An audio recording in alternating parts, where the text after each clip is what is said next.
السلام علیکم. Good to have you at Urdu audio books. حاضر خدمت ہے مہرون نساء شاہ میر کا ناول بخت، ایپیسوڈ 26. فجر کی صدائیں بلند ہوئیں تو لوگ مسجدوں کو جانے لگے. کچھ غفلت کی نیند سوتے رہے، کچھ نے جاگ کر بھی کچھ نہیں پایا، اور کچھ اس وقت اپنے دنیاوی محبوب سے فارغ ہو کر اپنے اصل محبوب کی صدا پہ کان لپیٹے بستروں کو چلے گئے. ایسے میں سلطان منزل میں حسن سلطان کے کمرے میں جاؤ تو وہ آدھا بھیگا وضو کیے کھڑا تھا، سر پہ جالی دار ٹوپی. وہ مسجد جانے کو تیار تھا. پہلے اسے جگانے کے لیے معراج سلطان ہوتے تھے، اب اس کی آنکھ خود ہی کھل جاتی تھی.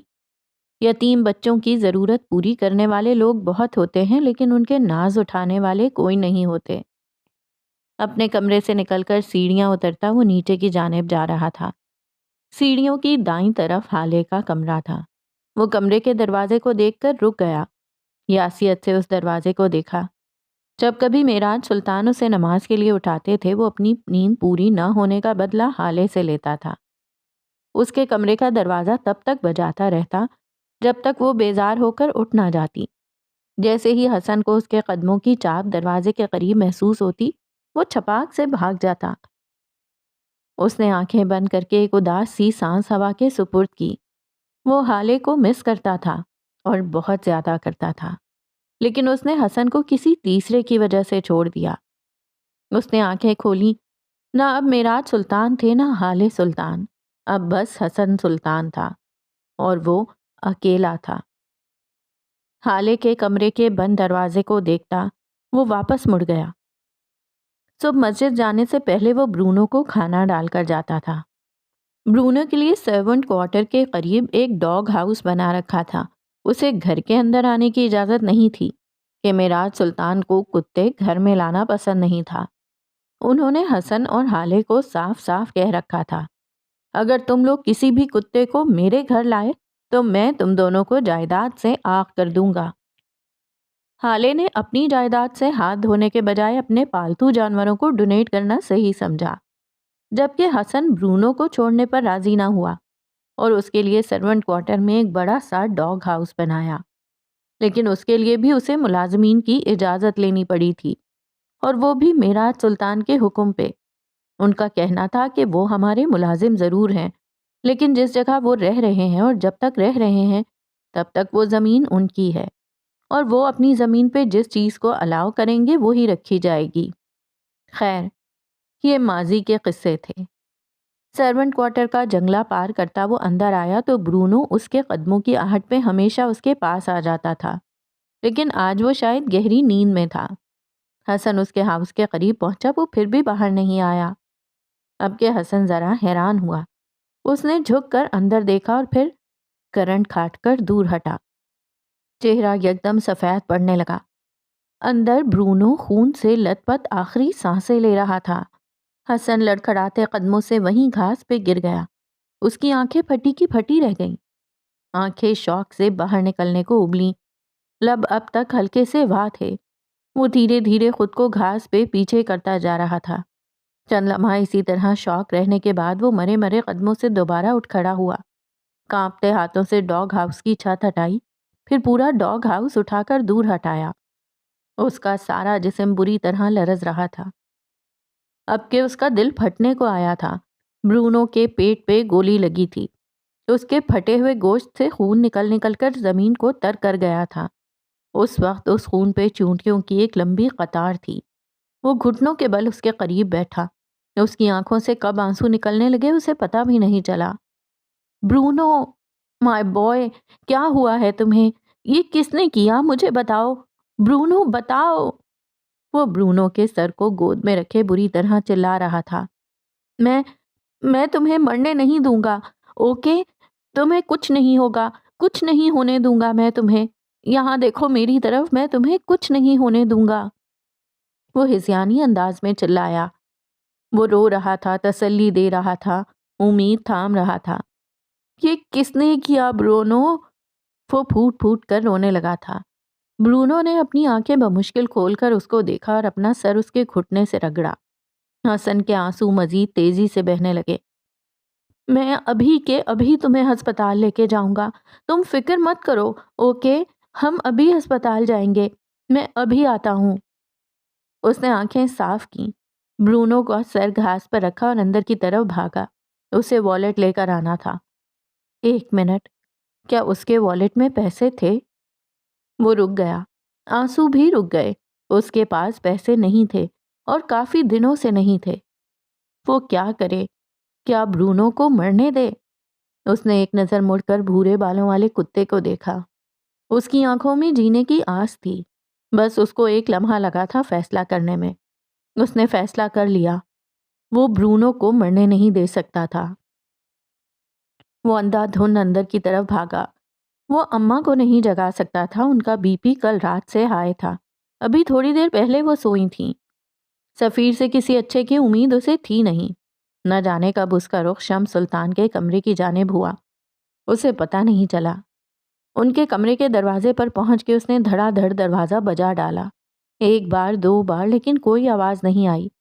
اب کہ اس نے اپنا پیر زور زور سے دروازے پر مارنا شروع کر دیا۔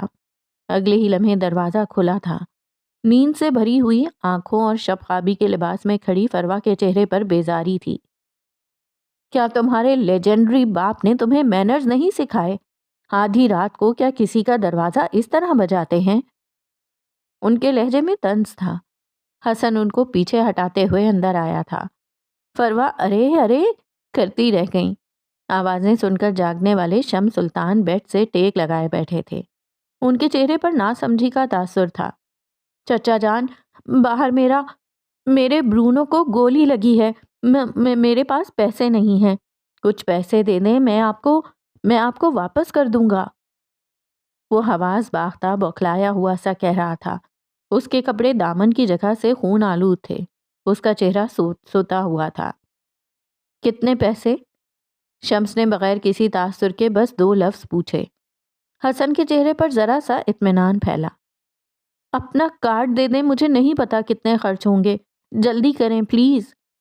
وہ جلدی جلدی کہہ رہا تھا۔ ٹھیک ہے، یہ لو۔ انہوں نے جھک کر دراز سے اپنا کارڈ نکالا اور ہوا میں بلند کیا۔ حسن نے لپک کر کارڈ تھامنا چاہا، لیکن شمس نے گرفت سخت کر دی۔ حسن نے رک کر ان کو دیکھا۔ پہلے کہو پلیز چچا جان، میں آپ سے بھیک مانگتا ہوں، میرے کتے کو بچا لیں۔ وہ چہرے پر مکروہ مسکراہٹ طاری کیے نخوت سے کہہ رہے تھے۔ اس وقت حسن ان کو حسن سلطان نہیں بلکہ میراج سلطان لگ رہا تھا۔ وہ جب جب اسے اپنے آگے جھکاتے تھے ان کو لگتا تھا جیسے میراج سلطان کو جھکایا ہو۔ اس وقت بھی حسن کو اپنے سامنے اس طرح گھگیاتا دیکھ ان کو ایک کمینی سی خوشی محسوس ہوئی تھی۔ چچا جان، میں آپ سے قرض لے رہا ہوں، بھیک نہیں، مجھے کارڈ دے دیں، برونو مر جائے گا۔ آخر میں اس کی آواز کانپی تھی، خوف سے، بے بسی سے۔ شمس نے ناپسندیدگی سے اسے دیکھا۔ میں نے منع کب کیا ہے؟ All I want is just say, I'm begging you, please, give me your card. انہوں نے دہرایا۔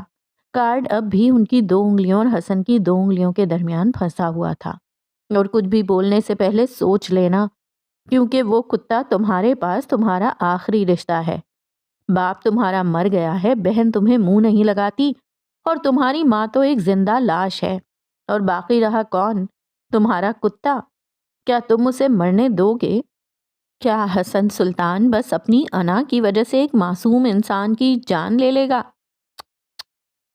آخر میں ان کے لہجے میں مصنوعی افسوس در آیا تھا۔ فروا بازو سینے پہ لپیٹے سارا نظارہ دیکھے گئی۔ کھیل دلچسپ ہوتا جا رہا تھا۔ حسن اسی طرح کھڑا رہا، 1 لمحہ، 2 لمحہ، پھر اس نے بولنے کو لب کھولے۔ وہ کم از کم اپنی انا کی وجہ سے برونو کو مرنے نہیں دے سکتا تھا۔ میں آپ سے… وہ ایک پل کو رکا، شمس کی فاتح آنکھوں میں دیکھا۔ بھیک نہیں مانگوں گا۔ اس نے 2 انگلیوں سے پکڑا ہوا کارڈ چھوڑ دیا۔ اب کہ اس کی گردن تنی ہوئی تھی اور آنکھیں بالکل میراج سلطان کی آنکھوں کی طرح چمک رہی تھیں۔ شمس کے چہرے کے تاثرات بدلے تھے۔ فروا کو بھی شوق ہی لگا۔ برونو مر رہا ہے، مر جائے گا۔ وہ تو میرا کتا ہے نا، اگر میں خود بھی مر جاؤں، میری ماں، میری بہن بھی میرے سامنے پڑی مر رہی ہوں۔ اس نے شمس کی آنکھوں میں دیکھا۔ میں تب بھی بھیک نہیں مانگوں گا۔ اس نے ایک ایک لفظ پہ زور دیا۔ شمس دانت پہ دانت جمائے ضبط سے ان کو دیکھے گئے۔ میں نے آج آپ کے کمرے کا رخ کیا کیونکہ مجھے لگا تھا آپ میرے چچا ہیں، میرے بابا کے بھائی، لیکن اب لگتا ہے کہ آپ صرف اور صرف ایک طاقت کے نشے میں چور، ایک محروم بچپن گزارنے والے انسان ہیں۔ میرے باپ کا بدلہ مجھ سے لیں گے؟ شمس کے چہرے پر جیسے کسی نے کھولتا ہوا تیل پھینک دیا ہو۔ کیا وہ جانتا تھا؟ خدا آپ پہ وہ دن لائے جب آپ بھی میری طرح مجبور ہوں۔ میرے پاس اس وقت میرا خدا ہے، خدا کرے کہ آپ کے پاس آپ کا خدا بھی نہ ہو۔ میں وہ دن دیکھوں گا چچا، خدا آپ پہ وہ دن لائے۔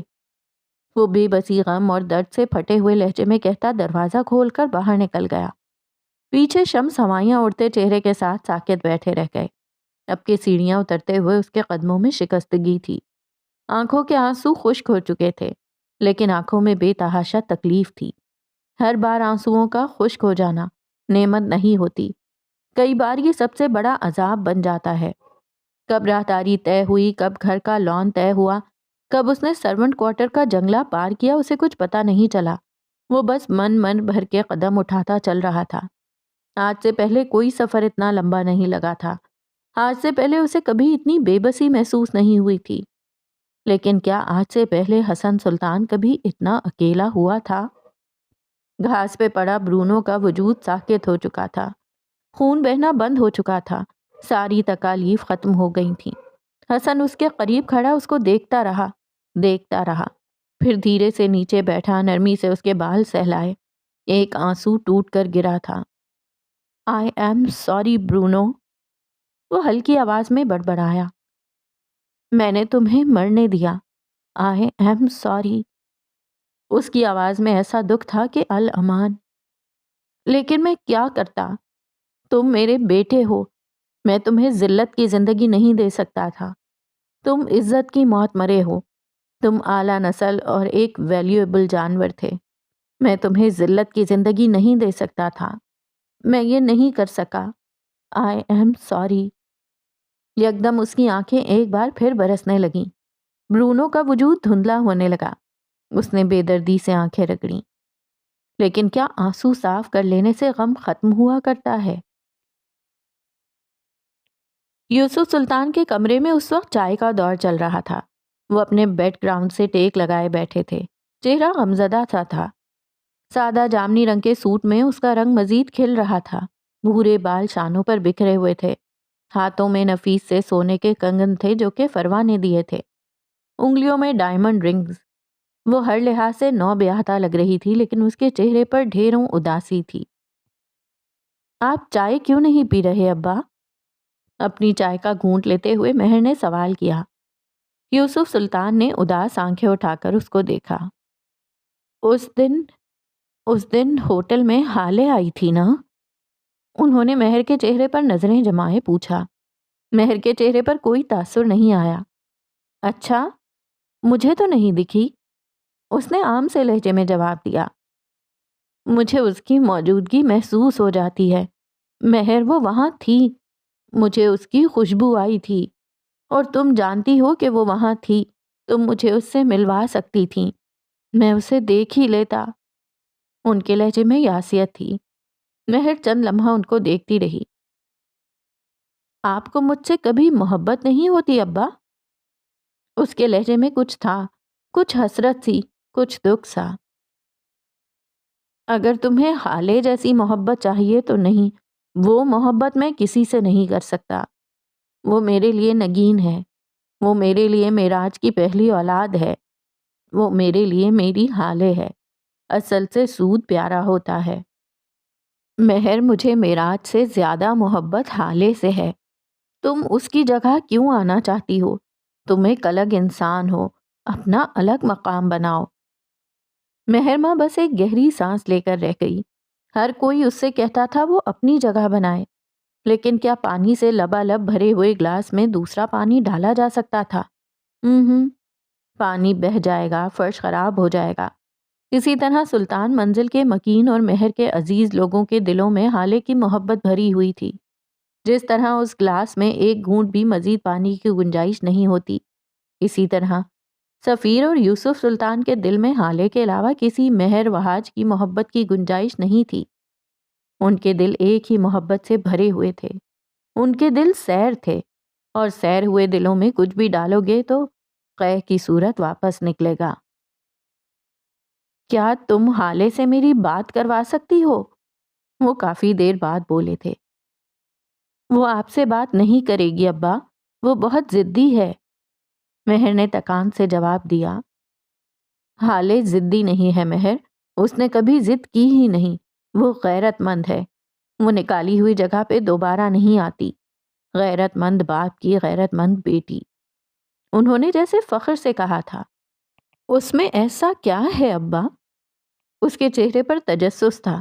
آخر کچھ تو ایسا ہوگا جو مجھ میں نہیں ہے، اس کے پاس کچھ تو ایسا ہوگا جس سے وہ ہر ایک کے دلوں میں گھر کر لیتی ہے، اور وہ جس دل میں گھر کرتی ہے وہاں کسی اور کی جگہ ہی نہیں بچتی۔ اس کے پاس آخر کیا ہے ایسا؟ وہ بس جاننا چاہتی تھی۔ بخت، اس کے پاس بخت ہے۔ دل اللہ کا گھر ہوتا ہے، اس میں کون آ جائے گا کون جائے گا یہ وہی طے کرتا ہے۔ وہ کس انسان کو کس کے دل میں ڈالے گا اور کس انسان سے کس کے دل پر حکومت کروائے گا یہ اس کے ہاتھ میں ہے، اور اس نے حالے کو حکومت کرنے بھیجا ہے۔ مہر کچھ لوگ ہوتے ہیں جو خاص ہوتے ہیں، جنہیں اللہ قائدانہ صلاحیتیں دے کر بھیجتا ہے، جن کی زبان جن کی باتوں میں تاثیر رکھتا ہے۔ حالے ان میں سے ایک ہے۔ مہر یک ٹک ان کو بولتے سنے گئی۔ اس کا مطلب یہ نہیں ہے کہ تم بیکار ہو یا اس کے دوسرے قریبی لوگ بیکار ہیں۔ ہر انسان بذات خود اسپیشل ہوتا ہے، ہر انسان کے اندر اپنا ایک ٹیلنٹ ہوتا ہے۔ اب تم خود کو دیکھو، تم ایک وقت پہ کتنے کام کر سکتی ہو؟ سلائی، کوکنگ، کھیل، کیا ہے جو تمہیں نہیں آتا؟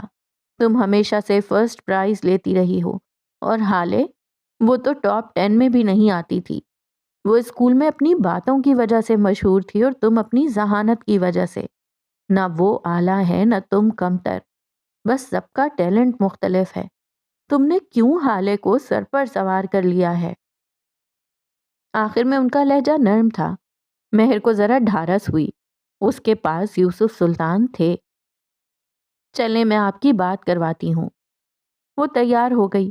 یوسف سلطان فوراً سیدھے ہو گئے، چہرے پہ بچوں جیسا اشتیاق تھا اور ذرا ذرا خوف بھی۔ وہ مجھ سے بات نہیں کرے گی، تم بس بولنا، میں اس کی آواز سن لوں گا۔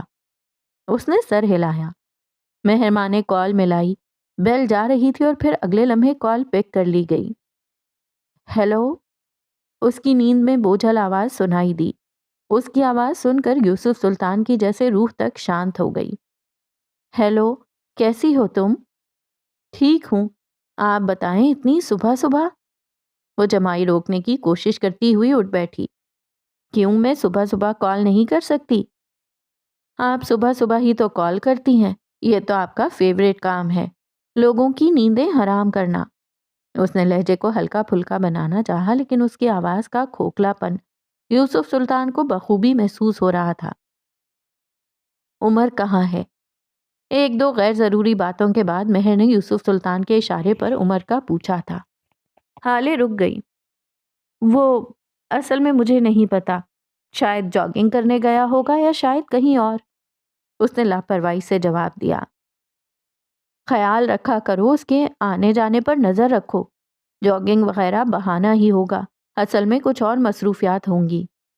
وہ ایسا نہیں ہے، حالے بے اختیار کہہ گئی، پھر جیسے خود پہ حیران ہوئی۔ میرا مطلب ہے وقت کا پابند آدمی ہے، فضول کے شوق نہیں پالتا۔ اس نے بات سنبھال لی۔ حالے تم ایک بار یہاں آ کیوں نہیں جاتی؟ اماں، ابا، میں، ہم سب تمہیں یاد کرتے ہیں، ہم سے مل ہی لو آ کر۔ اب کہ یوسف سلطان کا سارا دھیان موبائل سے ابھرتی آواز پہ لگ گیا۔ میں نہیں آنا چاہتی، یوسف سلطان سے کہہ دیں، جب میرے پاس ان کی بیٹی جیسا کردار نہیں ہے تو پھر مجھے کیا ایک ٹرافی کی طرح سجا کر رکھیں گے؟ اور میری اماں سے کہہ دیں کہ جب بیٹی کو ایک انجان آدمی کے ساتھ بھیجتے وقت نہیں سوچا تو اب یاد کیوں کر رہی ہیں؟ کیا شوہر خواب میں ناراض نظر آنے لگا ہے؟ اس کا لہجہ نہ چاہتے ہوئے بھی سخت ہو گیا تھا۔ یوسف سلطان کی آنکھوں سے دو موٹے موٹے آنسو نکلے اور ان کے بوڑھے چہرے پر پھسل گئے۔ اولاد کا دکھ انسان کو آدھا مار دیتا ہے، لیکن اولاد کا دکھ نہ مارتا ہے نہ زندہ چھوڑتا ہے، بس بے رحم دشمن کی طرح دل کو خنجر سے چیرتا رہتا ہے۔ کیا وہ عمر کے ساتھ خوش ہے؟ انہوں نے مہر سے پوچھنے کو کہا، اب کہ انہوں نے یہ بات پاس رکھے نوٹ پیڈ پر لکھ کر پوچھی تھی۔ کیا تم عمر کے ساتھ خوش ہو؟ مہر نے یوسف سلطان کو دیکھ کر سوال پوچھا تھا۔ حالے ایک پل کو رکی، پھر جیسے تمسخرانہ مسکرائی۔ یہ بات دادا جان خود کیوں نہیں پوچھ لیتے؟ اس نے جیسے ان دونوں نفوس کے سروں پر دھماکہ کیا تھا۔ ایک پل تو مہر ماں گنگ رہ گئی، دادا جان کے چہرے کا رنگ بھی فق ہو گیا۔ تمہیں کیسے پتا؟ کافی دیر بعد مہر ماں خود کو نارمل کرتی پوچھ چکی۔ آپ مجھ سے ہر روز دن میں 3 دفعہ بات کرتی ہیں اور آج تک آپ نے کبھی مجھ سے عمر کے بارے میں سوال نہیں کیا۔ دوسرا کیا سلطان منزل میں صبح صبح کسی کو نیوز چینل لگانے کی عادت ہے؟ سفیر اس وقت اپنے جم میں ہوں گے اور چچا سو رہے ہوں گے۔ سوائے دادا جان کے اس وقت ملکی ہنگاموں پر غور کرنے کا وقت کسی کا نہیں۔ ملک میرا بھی ہے، نیوز چینل میں بھی لگا سکتی ہوں۔ مہر نے جیسے ان کا دفاع کرنا چاہا۔ یوسف سلطان نے ہاتھ جھلایا جیسے کہہ رہے ہوں اب پردے ڈالنا بیکار ہے۔ اسپیکر سے ایک بار پھر حالے کی آواز ابھری۔ میری بات ابھی پوری نہیں ہوئی۔ دادا جان سے کہیں جب مجھے گھر سے نکال دیا ہے تو بیلا، حالے کی بلی جسے وہ برونو کے خوف سے دادا جان کے کمرے میں رکھتی تھی اور اب اسے ان کے کمرے کی ہی عادت ہو گئی تھی، کو بھی نکال دیں، مجھے اس کی آواز یہاں تک آ رہی ہے۔ نارمل لہجے میں بول کر اس نے بغیر کچھ سنے کال کاٹ دی۔ جس ہاتھ میں موبائل پکڑ رکھا تھا وہ سن سا ہو گیا تھا۔ اس نے ایک نظر یوسف سلطان کو دیکھا۔ یہ وہ شخص تھا جو حالے کی موجودگی نوٹ کر لیتا تھا، وہ اسے اس کی خوشبو سے پہچان لیتا تھا۔ اس نے اگلی نظر موبائل کی تاریک اسکرین کو دیکھا۔ یہ وہ تھی جس سے سوالوں کی نوعیت سے پتہ چل جاتا تھا کہ اسے کال کرنے والا کون ہے۔ اس نے ایک آخری نظر اس ٹھنڈی بے ذائقہ چائے پہ ڈالی۔ اسے لگا تھا حالے کا وصل اس کی اور یوسف سلطان کی چائے ٹھنڈی کر دیتا ہے۔ آج اسے اندازہ ہوا تھا کہ ان کا ہجر چائے کو ٹھنڈی ہونے کے ساتھ ساتھ بد ذائقہ اور بے شکل بھی کر دیتا تھا۔ چاہے جدائی ہو یا وصل، ان دونوں کے دل ایک ڈور سے جڑے تھے اور دلوں کی ڈوریں اللہ کے ہاتھ میں ہوتی ہیں۔ کیا مہر ماں کو اب ان بے بختی محبتوں کے پیچھے بھاگنا چھوڑ نہیں دینا چاہیے؟ اس نے خود سے سوال کیا۔ جواب کیا ہو سکتا ہے بھلا؟ صبح کا ملگجا اندھیرا دھوپ کی شدت کھا گئی تھی۔ اب پیلی چلچلاتی دھوپ نے ہر طرف اپنا راج کر رکھا تھا۔ ایسے میں ایک چھوٹے مگر فینسی سے کیفے میں بیٹھا عمر حیات بار بار گھڑی دیکھ رہا تھا۔ اس نے سیاہ کف شرٹ کے ساتھ سیاہ ہی جینز پہن رکھی تھی۔ شرٹ کے کف موڑ رکھے تھے، بال ماتھے پہ بکھرے ہوئے تھے۔ اپنے سامنے رکھی کافی سے وقفے وقفے سے گھونٹ لیتا وہ کسی کا منتظر تھا۔ اس کیفے کی میزیں بڑی ہی خوبصورت انداز سے سجی تھیں۔ ہر میز کے ساتھ ایک مصنوعی درخت کا لگا تھا جس کا سایہ اس کی میز پر پڑتا تھا۔ درخت کے تنے سے فیری لائٹس لپٹی تھیں اور ایسی ہی فیری لائٹس درخت کی شاخوں سے بھی لٹک رہی تھیں۔ کیفے میں اور کوئی روشنی نہیں تھی سوائے ان لٹکتی اور لپٹی ہوئی فیری لائٹس کے۔ یہ کیفے ہر آنے والے کو اپنے سحر میں جکڑ لیتا تھا۔ وجہ تھا وہ خوابناک سا ماحول جو اس وقت سارے میں اپنی دھاک بٹھائے ہوئے تھا۔ اسی وقت حالے سلطان اپنے موبائل پہ بٹن دباتی اسی کیفے کے داخلی دروازے سے اندر آتی دکھائی دی۔ اس نے سرخ گھٹنوں تک آتی قمیض کے ساتھ سرخی ٹراؤزر پہن رکھا تھا۔ سفید دوپٹہ گھلے میں جھول رہا تھا۔ بھورے بالوں کا جوڑا بنا رکھا تھا جس میں سے کچھ لٹیں نکل کر چہرے پہ جھول رہی تھیں۔ وہ اسی طرح ذرا کی ذرا نظر اٹھاتی آگے بڑھتی آئی اور جس میز پہ عمر بیٹھا تھا اسی کے عین عقب میں عمر کی طرف پشت کر کے بیٹھ گئی۔ اب ان دونوں کے درمیان مصنوعی درخت تھا۔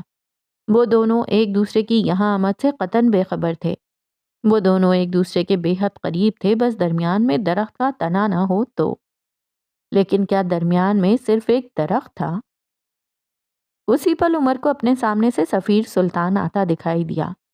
وہ دوسرے دروازے سے آیا تھا۔ حالے کی اس کی طرف پشت تھی سو وہ دیکھ نہیں سکی۔ عمر نے گھڑی سے نظر ہٹا لی تھی جیسے انتظار تمام ہوا ہو۔ وہ کیمل کلر کے بغیر ٹائی والے سوٹ میں ملبوس تھا، پیروں میں چمکدار برانڈڈ بوٹ پہن رکھے تھے، بال جیل سے پیچھے کو جما رکھے تھے، بھوری آنکھیں تھکی تھکی سی تھیں، ہلکی بڑھی ہوئی شیو میں وہ بے حد وجیح لگ رہا تھا۔ چھوٹے چھوٹے قدم لیتا وہ عمر کے سامنے آ کر رکا، پھر مسافر کے لیے ہاتھ بڑھایا جسے عمر نے تھام لیا۔ Have a set. عمر کی آواز پہ جہاں سفیر سر ہلا کر کرسی کھینچ کر بیٹھا تھا، وہیں ہالے بری طرح ٹھٹکی تھی۔ اس نے مڑنا چاہا، لیکن کیا لینا چاہو گے؟ سفیر کی آواز پہ وہ تھم سی گئی۔ وہ گردن بھی نہ موڑ سکی بلکہ وہ ہل بھی نہ سکی۔ مجھے جو لینا تھا وہ میں لے چکا ہوں، میرے پاس وقت کم ہے، کام کی بات کرو۔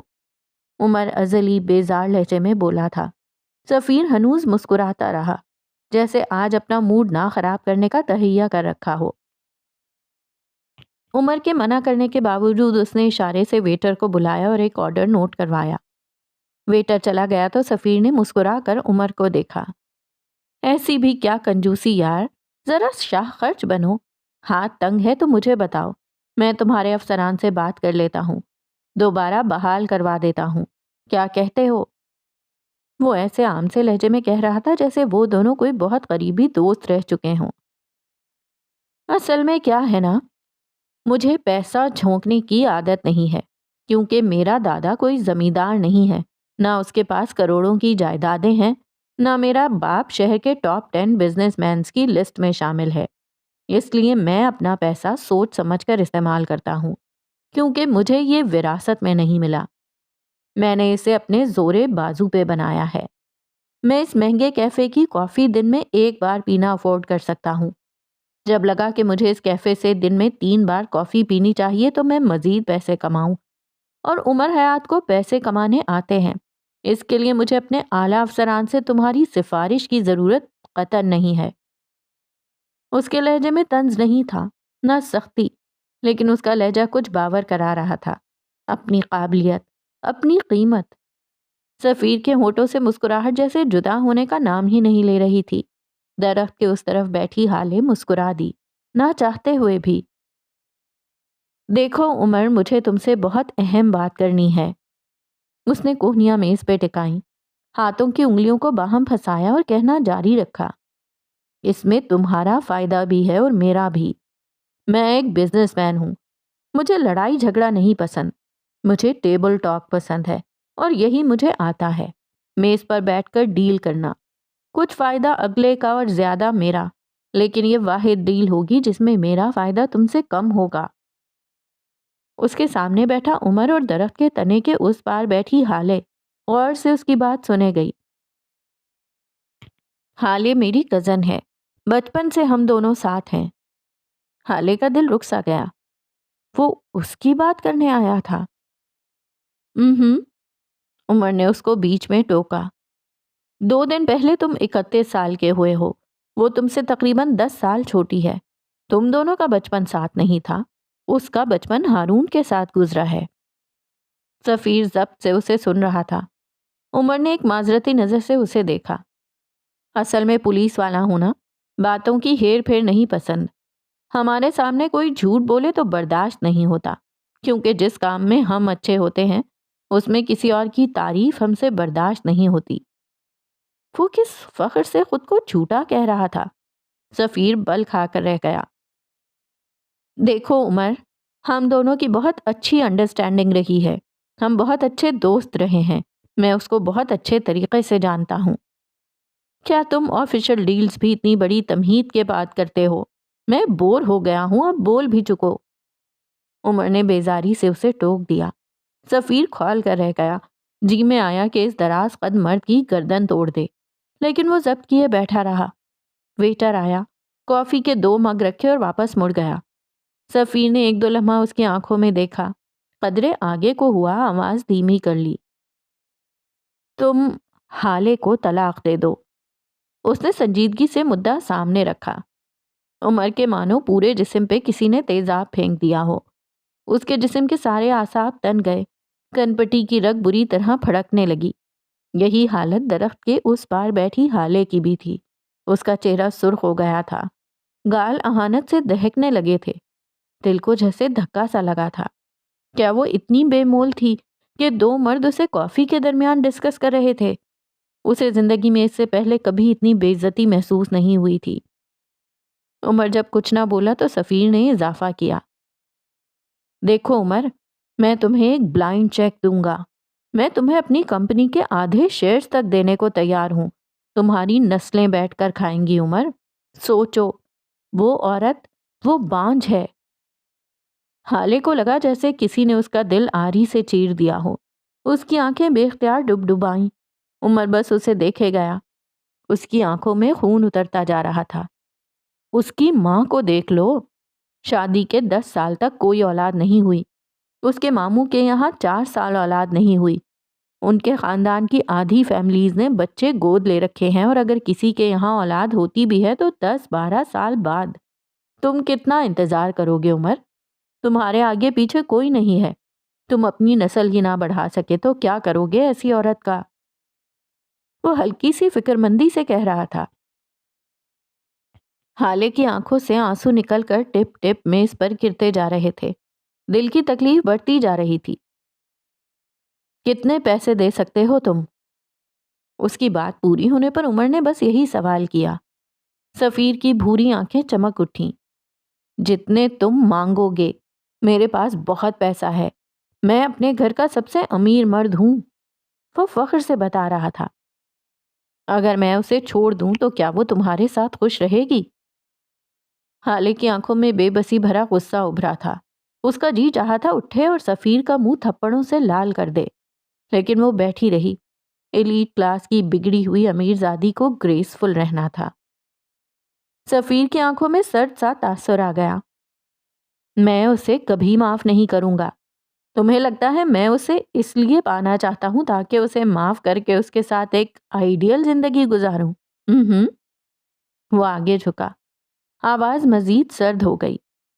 میں اس کی زندگی جہنم بنا دوں گا۔ میں اسے پل پل مرتے دیکھنا چاہتا ہوں۔ میں اس کے ساتھ وہ کروں گا کہ اگلی بار کوئی بھی لڑکی کسی مرد کو دھوکہ دینے کا سوچ بھی نہ سکے۔ وہ ہمیشہ سے شہزادی رہی ہے۔ میں اسے کنیزوں سے بدتر زندگی دوں گا۔ اسے خود سے نفرت ہو جائے گی۔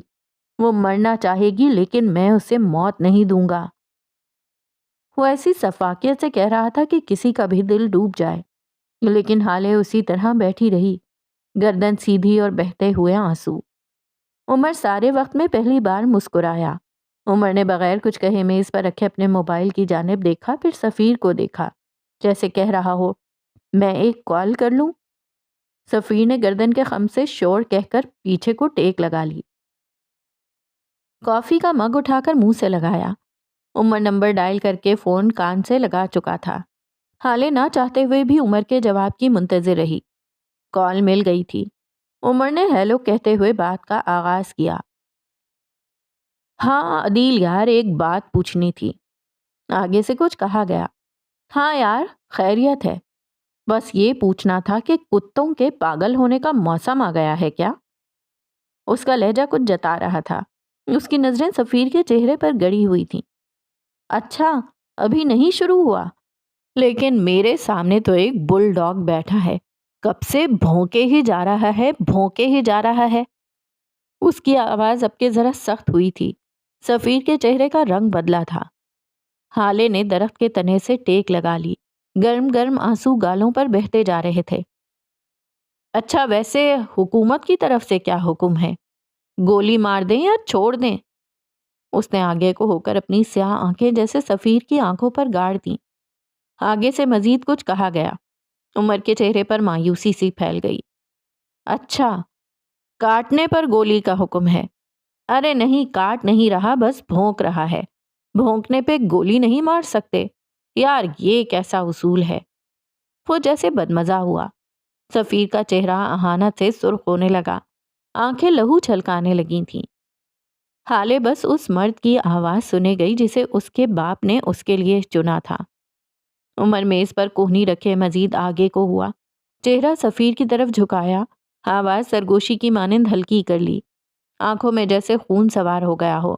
وہ فون پہ مخاطب آدمی سے کہے گیا، اگر کوئی کتا کسی آدمی کے گھر میں گھس کر اس کی عورت کے آگے بھونکنے لگے اور آدمی سر پھرا اور غیرت مند نکلے اور گولی سیدھی اس کے ماتھے پر مار کر 1 منٹ کے اندر اندر اس کتے کو کتے کی موت مار دے تو حکومت کیا کرے گی؟ اس کی آنکھیں سفیر کے چہرے پر جمی تھیں۔ ایک ایک لفظ توڑ توڑ کر ادا کرتا وہ سفیر کو جھرجھری لینے پر مجبور کر گیا تھا۔ یکدم عمر سیدھا ہوا، چہرے کی مسکراہٹ لوٹ آئی۔ اچھا بس 10,000 جرمانہ؟ اچھا میں ابھی 10,000 بھیجتا ہوں، تم میری طرف سے جرمانہ بھر دو۔ میں نے ایک کتے کو کتے کی موت مارنا ہے۔ نہیں نہیں، ابھی نہیں، اس کے بھونکنے پہ۔ میں نے اسے کچھ اور سزا دینی ہے، جب کاٹے گا تب گولی ماروں گا۔ اس نے بول کر کال کاٹ دی۔ ہالے سیدھی ہو کر بیٹھ گئی۔ سفیر کے کان تک سرخ ہو گئے تھے۔ ذلت سے چہرہ بھٹی کی مانند سلگ رہا تھا، اب کہ وہ پھر سے نارمل ہو گیا تھا۔ تو تم کہہ رہے ہو کہ اگر میں نے اس سے شادی برقرار رکھی تو میرے یہاں اولاد نہیں ہوگی، اور اگر ہوئی بھی تو یہی کوئی 10-12 سال بعد، ہے نا؟ سفیر نے جھٹ اس بات میں سر ہلایا۔ عمر آگے ہوا۔ اس کی خوبصورت مسکراہٹ ایک تمسخرانہ مسکراہٹ میں بدل گئی۔ ہالے سانس روکے اس کے بولنے کی منتظر رہی۔ اگر جلدی پیدا ہونے والی اولادیں تمہاری طرح بے وقار ہوتی ہیں تو میں بے اولاد اچھا ہوں۔ ہالے نے بے اختیار اپنے دل پہ ہاتھ رکھا۔ اگر اپنی بیوی اپنی غیرت کو طلاق دینے پہ تم مجھے اپنی آدھی کمپنی دے رہے ہو تو میں تمہیں ایسی 3 کمپنیز خرید کر دوں گا۔ تم ایسا کرو، اپنی ماں کو گھر سے نکال دو، اپنی بیوی کو طلاق دے کر کسی سڑک پہ چھوڑاؤ۔ خدا کی قسم سفیر، میں تمہیں ابھی اسی وقت یہاں زندہ گاڑ دینے کی صلاحیت رکھتا ہوں، لیکن میں مجبور ہوں۔ میں مرد ہوں، اور مجھے اچھا لگتا ہے کہ میرا دشمن بھی ایک مرد ہوتا، نہ کہ اپنے خاندان کی عورتوں کی عزت پہ بات کرنے والا ایک نامرد۔ اس کے لہجے میں دبی دبی غراہٹ تھی۔ ہالے کے آنسو یکدم تھم گئے۔ عمر، میں سفیر نے کچھ کہنا چاہا۔ میں نے تم سے کہا تھا میری عورت سے دور رہو، لیکن تم نے میری بات نہیں مانی۔ تم نے بھرے بازار میں میری عورت کے ساتھ بدتمیزی کی۔ تم نے میری عورت کی نازیبا تصاویر مجھے بھیجی۔ تم نے آج یہاں اتنے لوگوں کے درمیان مجھ سے میری عورت کو طلاق دینے کی بات کی۔ اب بتاؤ سفیر، اب اپنے لیے سزا منتخب کرو، کیونکہ اب میں تمہیں کھلے سانڈ کی طرح چھوڑ دوں۔ اب تم گھر کو آنے لگے ہو، یا تو تمہیں گولی مارنی ہوگی یا پھر گھروں پہ پہرے لگانے ہوں گے۔ عمر کا لہجہ بے لچک تھا۔ کون سی تصویر؟ میں نے کوئی تصاویر نہیں بھیجی۔ وہ کس ٹٹائی سے جھوٹ بول رہا تھا؟ دیکھو، جذباتی ہونے کی ضرورت نہیں ہے عمر۔ اس عورت جیسی 1000 عورتیں تمہیں مل سکتی ہیں۔ تم جوان ہو، ہینڈسم ہو، اچھا خاصا کما لیتے ہو، اور اگر تمہارا گزارا نہیں ہو رہا تو میں ہوں۔ میں تمہیں اتنا دوں گا کہ تم پریشان ہو جاؤ گے۔ اس پیسے کا کرنا کیا ہے؟ بدلے میں مجھے بس وہ لڑکی دے دو عمر۔ وہ اسے دیکھ کر رہ گیا۔ کیا اس انسان میں کوئی غیرت تھی؟ کوئی عزت نفس تھی؟ وہ بغیر کچھ کہے اٹھ کھڑا ہوا۔ تم یہیں بیٹھو، میں آتا ہوں۔ عمر بول کر اٹھ کھڑا ہوا، اب کہ وہ کچھ سوچ رہا تھا۔ یہیں رہو، میں آ رہا ہوں، وہ پرسوچ انداز میں کہتا اٹھ کھڑا ہوا اور وہاں سے نکلتا چلا گیا۔ اس کے جاتے ہی ہالے اپنی جگہ سے اٹھی، ہتھیلی کی پشت سے آنکھیں رگڑی اور بغیر یہاں وہاں دیکھے جس دروازے سے آئی تھی اسی کی طرف بڑھ گئی۔ ابھی وہ اپنی گاڑی کی جانب جاتی کہ اسے سامنے ہی اپنی گاڑی سے اتر کر اس کی طرف آتی مہر ماں دکھائی دی۔ وہ اسی سے ملنے آئی تھی، لیکن اس وقت نہیں مل سکتی تھی، کم از کم اس وقت نہیں۔ مہر ماں نے اس کو دیکھ کر ہاتھ ہلایا۔ ہالے جواباً پھیکا سا مسکرا دی۔ آئی ایم سوری، مجھے ذرا دیر ہو گئی، تمہیں انتظار تو نہیں کرنا پڑا؟ وہ اس کے پاس آ کر فکر مندی سے پوچھ رہی تھی۔ ہالے نے نفی میں سر ہلایا۔ ہم پھر کبھی ملیں گے، ابھی مجھے کہیں جانا ہے، ہالے بمشکل نارمل لہجے میں کہتی آگے بڑھ گئی، لیکن اس کا چہرہ بالکل بھی نارمل نہیں تھا۔ مہر ماں مارے حیرت کے کچھ بول ہی نہ سکی۔ جب تک وہ کچھ کہتی ہالے اس سے دور جا چکی تھی۔ واپس کیفے کے ہال سے ہوتے ہوئے اس دروازے تک جاؤ جہاں سے عمر حیات باہر گیا تھا تو اس وقت وہ فون کان سے لگائی کسی سے بات کرنے میں مصروف تھا۔ عظیم، مجھے یہ بتاؤ اس وقت تمہارے تھانے میں کون کون سے کیس پینڈنگ ہیں؟ کوئی ایسا کیس جس کا کوئی مجرم نہ مل رہا ہو؟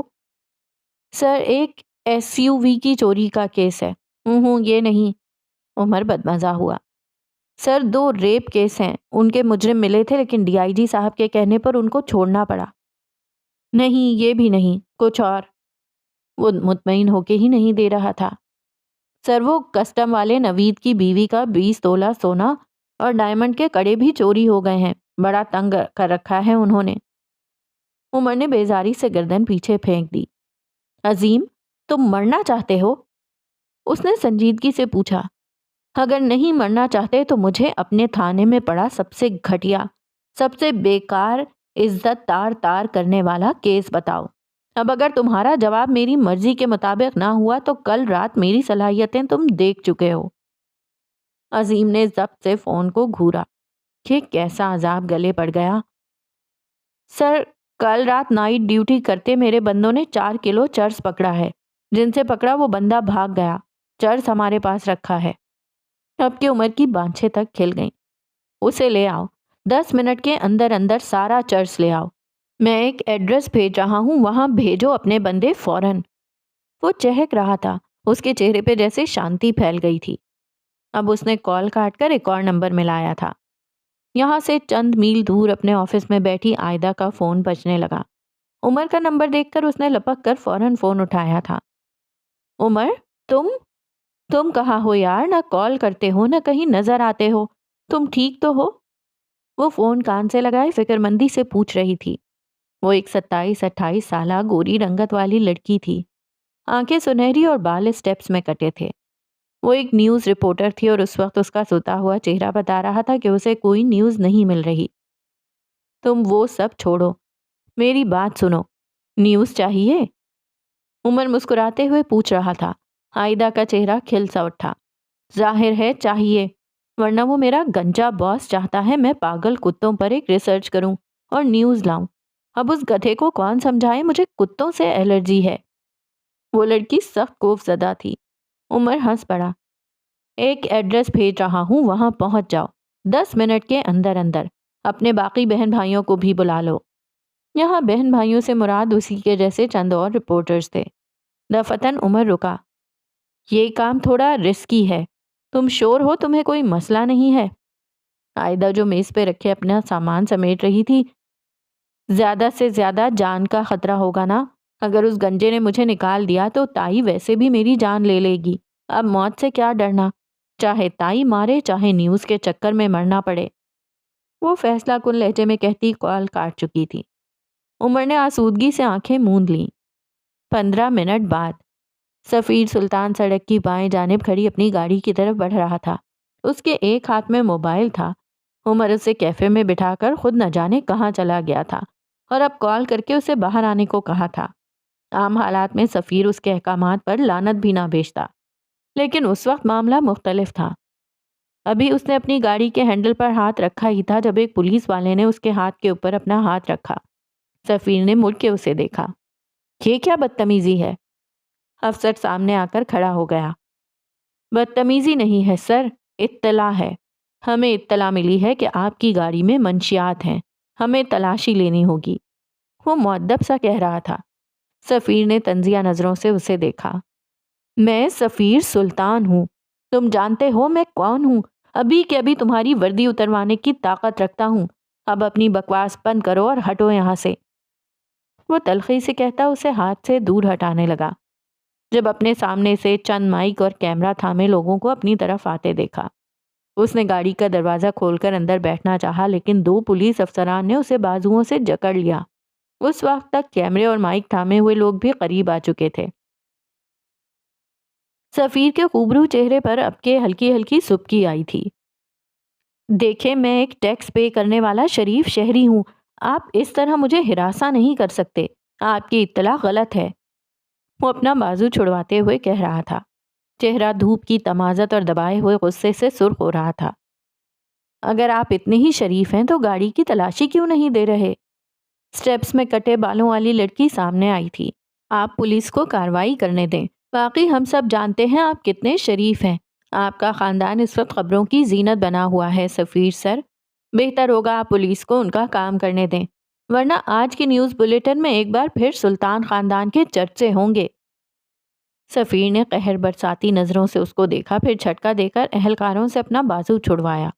شیور، دانت پہ دانت جما کر ضبط سے کہا اور پیچھے ہٹ گیا۔ اب 2 اہلکار اس کی گاڑی کے اندر گھس گئے، اپنے مٹیالے جوتوں سمیت۔ سفیر بس دیکھ کر رہ گیا۔ سر، یہ دیکھیں ہمیں کیا ملا ہے۔ ایک اہلکار کی آواز پہ سفیر سمیت باقی سب بھی چونک اٹھے۔ اس نے ہاتھ میں ایک خاکی تھیلا اٹھا رکھا تھا جسے وہ لہرا لہرا کر کیمرے کے آگے دکھا رہا تھا۔ آس پاس لوگ جمع ہونے لگے تھے۔ مجھے دکھاؤ اس میں کیا ہے؟ ان اہلکاروں میں اعلیٰ عہدیدار بول اٹھا۔ سفیر ساکت کھڑا رہا۔ وہ جانتا تھا اسے ٹریپ کیا جا رہا ہے اور وہ ٹریپ ہو چکا ہے۔ یہ چرس ہے، وہی افسر بول اٹھا۔ سفیر اب بھی کچھ نہیں بولا۔ اسے بس ذلت نظر آ رہی تھی۔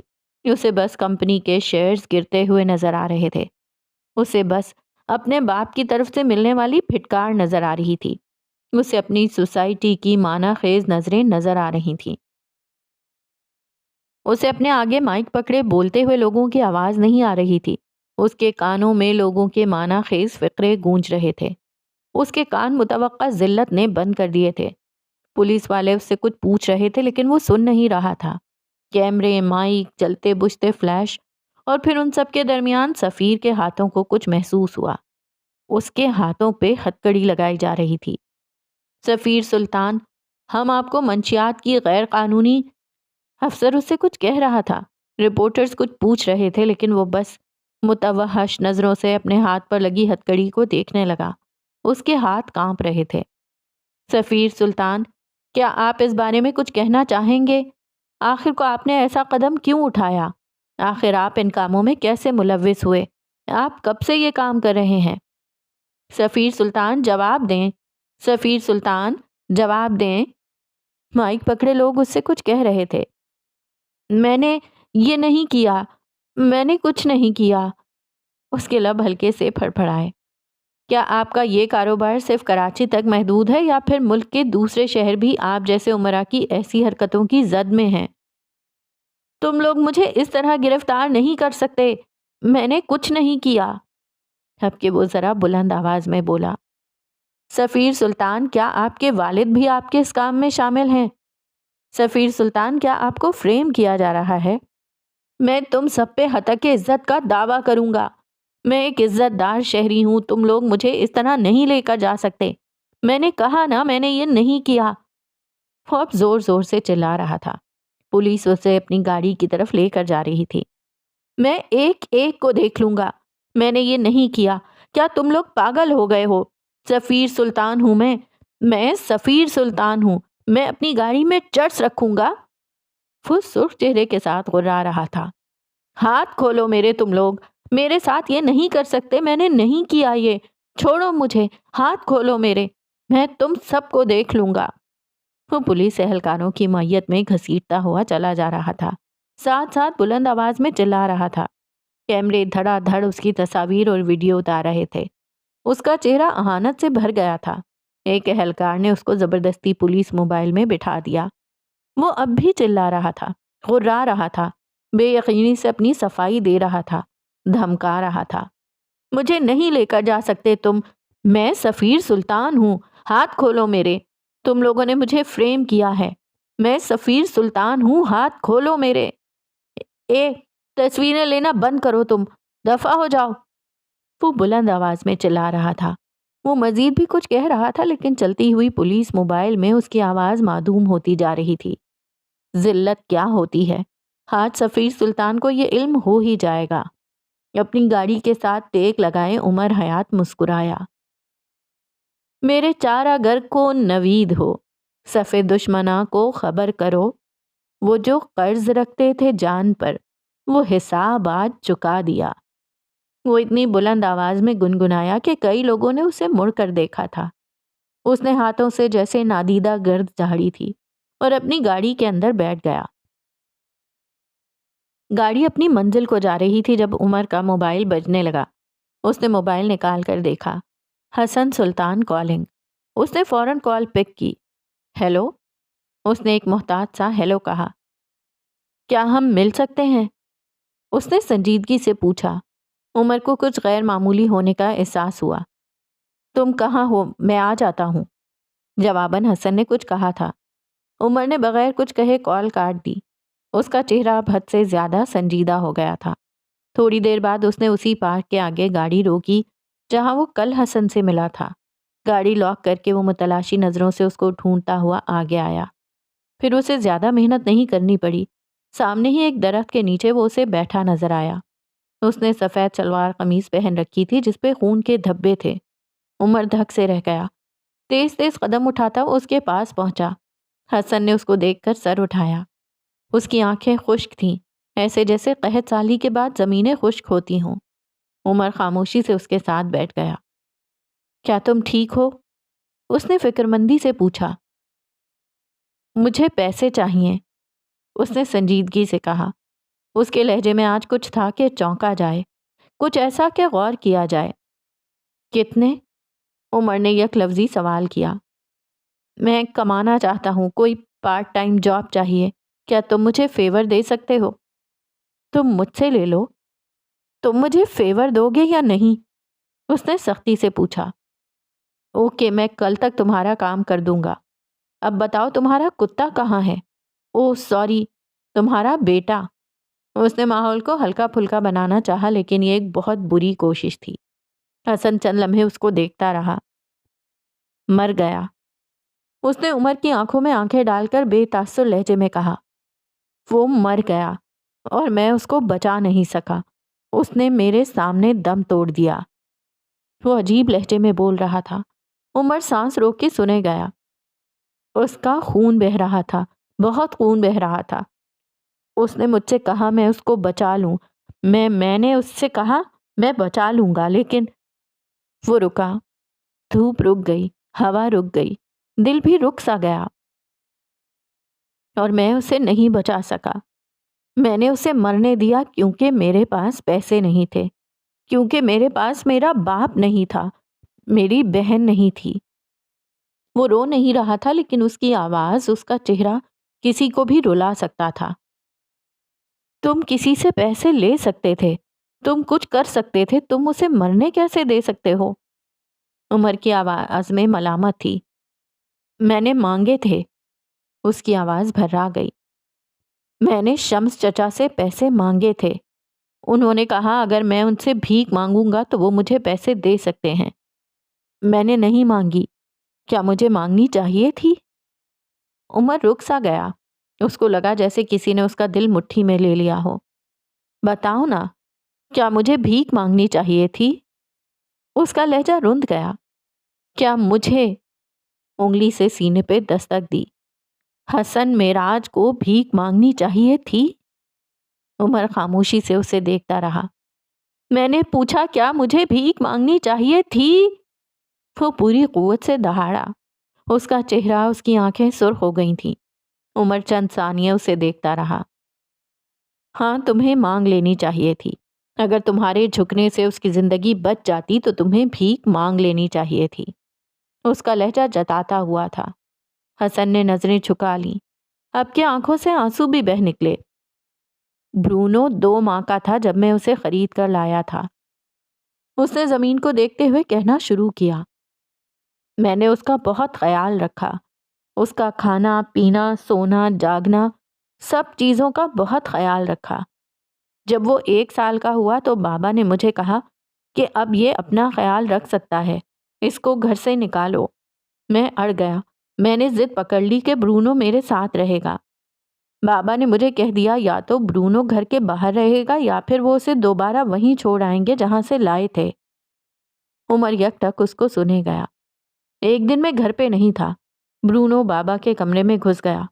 بابا کو غصہ آ گیا اور انہوں نے اسے جھڑک دیا اور کہا کہ آئندہ گھر کے اندر مت آنا۔ حسن رکا، آواز گلے میں پھنس گئی، آنسو تیزی سے بہنے لگے۔ اور جب میں گھر آیا تو برونو دروازے پہ بیٹھا تھا۔ اس دن میں نے اسے اندر لے جانے کی بہت کوشش کی لیکن وہ نہیں گیا۔ وہ اعلیٰ نسل اور باوقار تھا۔ وہ دوبارہ کبھی سلطان منزل نہیں آیا۔ میرا برونو، میرا بیٹا دھتکاری ہوئی جگہ پہ دوبارہ نہیں گیا۔ اس کے کچھ دنوں بعد بابا اچھے موڈ میں تھے۔ انہوں نے خود سے برونو کا کھانا بھرا اور اس کے سامنے رکھا۔ مجھے آج بھی یاد ہے، برونو سارا دن بھوکا رہا لیکن اس نے وہ کھانا نہیں کھایا۔ حسن نے ہچکی لی تھی۔ کیا میں اتنے باوقار جانور کو اتنی بے وقار زندگی دے سکتا تھا؟ کیا میں اسے بھیک میں ملی ہوئی زندگی دے سکتا تھا؟ میں نہیں دے سکتا تھا، میں دے ہی نہیں سکا۔ وہ روتے ہوئے نفی میں سر ہلانے لگا۔ میں اسے عزت سے مرنے دے سکتا تھا لیکن ساری زندگی کی ذلت نہیں دے سکتا تھا۔ میں یہ نہیں کر سکا، میں اسے نہیں بچا سکا، میں اسے نہیں بچا سکا۔ وہ بری طرح رو رہا تھا۔ وہ جب چلتا تھا تو گردن اٹھا کر چلتا تھا۔ میں کیسے ساری زندگی کے لیے اس کی گردن جھکا دیتا؟ وہ جب کسی کو دیکھتا تھا تو آنکھیں اس کی آنکھوں میں ڈال کر دیکھتا تھا۔ میں کیسے اس کی آنکھوں کو جھکنے دے دیتا؟ اس کی آنکھیں سرخ ہو گئی تھی لیکن وہ کہے جا رہا تھا۔ کل جب اس نے تمہارے گھٹنے پہ سر رگڑا تھا، میں نے تم سے کہا تھا وہ تمہیں پسند نہیں کرتا۔ میں نے جھوٹ بولا تھا۔ وہ ایسا تب کرتا تھا جب کسی کو بہت زیادہ پسند کرتا تھا۔ وہ کبھی حالے کے ساتھ بھی ایسا نہیں کرتا تھا۔ میں جیلس ہو گیا تھا۔ میں نے جھوٹ بول دیا۔ عمر بس خاموش نظروں سے اسے دیکھتا رہا۔ اس رات جب بابا مر گئے، میں بالکل اکیلا تھا۔ میرے ساتھ کوئی نہیں تھا، کوئی بھی نہیں۔ کسی کو حسن یاد نہیں تھا، نہ اماں کو، نہ میری بہن کو، اور نہ کسی اور کو۔ لیکن میرے بیٹے کو یاد تھا کہ اس کا کوئی مالک بھی ہے۔ اس رات وہ میرے کمرے میں آیا تھا۔ اس نے اپنی انا ایک طرف رکھی اور میرے کمرے میں آیا۔ وہ ساری رات میرے پاس بیٹھا رہا، میرے ساتھ جاگتا رہا۔ وہ روتے ہوئے بتا رہا تھا۔ عمر خاموشی سے سنتا رہا۔ حسن کے رونے میں مزید تیزی آتی گئی۔ وہ 1 منٹ بھی نہیں سویا عمر۔ اس رات اگر برونو نہ ہوتا تو غم سہتے سہتے حسن بھی مر جاتا۔ میں اسے گلے لگا کر سو گیا تھا۔ جب صبح ہوئی اور میں نے اسے کھانا دیا، اس نے نہیں کھایا۔ اس نے ایک نوالا بھی نہیں کھایا۔ وہ میرے لیے آیا تھا، لیکن وہ اپنی عزت کرتا تھا۔ میں اس عزت دار جانور کو کیسے بے عزت کر سکتا تھا؟ میں ایسا کیسے کر سکتا تھا؟ وہ پھوٹ پھوٹ کر رو رہا تھا۔ اس نے ایک بار بھی اس کو چپ نہیں کروایا۔ کافی دیر تک روتے روتے وہ خود ہی تھک گیا۔ اب وہ سیدھا ہوا، اپنی آنکھیں صاف کی۔ کافی دیر تک دونوں کے درمیان خاموشی رہی۔ اسے کس نے مارا؟ عمر نے سارے وقت میں ایک ہی سوال کیا تھا۔ حسن کی آنکھوں میں تنفر بھر گیا۔ سفیر سلطان۔ ہمارے گھر میں گنز بس سفیر کے پاس ہیں۔ وہ گنز کا شوقین ہے۔ کل رات جب تم مجھے گھر چھوڑ کر گئے تھے تب اس نے مجھ سے پوچھا تھا کہ میں کہاں گیا ہوں۔ میں نے جھوٹ بول دیا کہ میں برونو کو واک پہ لے گیا تھا۔ اس نے مجھے تمہارے ساتھ جاتے دیکھا تھا۔ وہ مجھ سے لڑا تھا۔ اس نے کہا تھا کہ اب نہ برونو ہوگا نہ تم اس کی واک کے بہانے اس سے ملنے جاؤ گے۔ حسن نے تفصیلی جواب دیا۔ عمر اٹھ کھڑا ہوا۔ حسن نے آنکھیں اٹھا کر اس کو دیکھا۔ ان آنکھوں میں واضح خوف تھا، اکیلا رہ جانے کا خوف۔ لیکن کیا عمر اسے چھوڑ کر جا سکتا تھا؟ آؤ تمہیں ایک جگہ لے چلوں۔ اس نے حسن کے آگے اپنی ہتھیلی پھیلا دی۔ حسن نم آنکھوں سے اسے دیکھتا رہا، پھر اٹھ کھڑا ہوا۔ میں تھانے نہیں جاؤں گا، اس نے اٹھتے ہوئے کہا۔ البتہ عمر کا ہاتھ نہیں تھاما۔ کیوں؟ کیا تم نے 8 قتل کرنے والے لوگ نہیں دیکھ رکھے؟ کیا تم نے ڈاکو، چور اور ہر قسم کے مجرم نہیں دیکھ رکھے؟ تم نے تو فیری ٹیلز کی بجائے مجرموں کی داستانیں سن رکھی ہیں، نہیں؟ وہ طنز سے باز نہیں آیا۔ حسن بغیر کچھ کہے اس کے سامنے سے نکل کر آگے بڑھ گیا۔ عمر بڑبڑاتے ہوئے اس کے پیچھے گیا تھا۔